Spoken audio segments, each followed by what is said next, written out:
Само бурек од северно-македонска кујна. Македонија се посрамоти на еден од најголемите саеми за храна во светот. На саемот во Берлин можеше да се најде се: чоколада од Того, вино од Аргентина, чај од Непал, но речиси ништо од Македонија.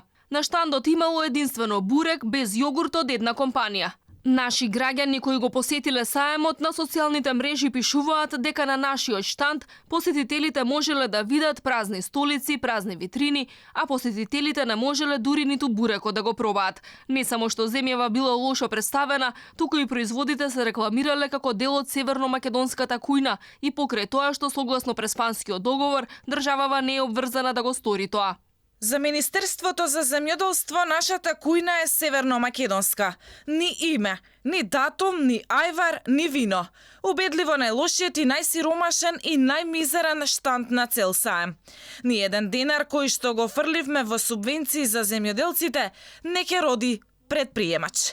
Од Министерството за земјоделство се правдаат дека не сакале да ја промовираат кујната како северно-македонска. Се работело за техничка грешка.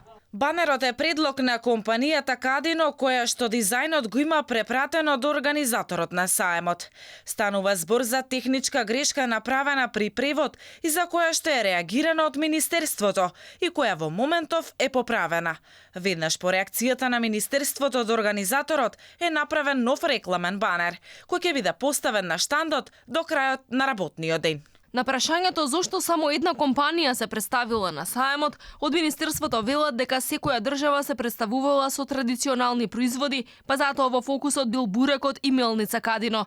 Објаснија дека следната година може да се промовираат и пиперката и сирењето, но не наведоа зошто и други компании што прават брашно не се најдоа на штандот во Берлин.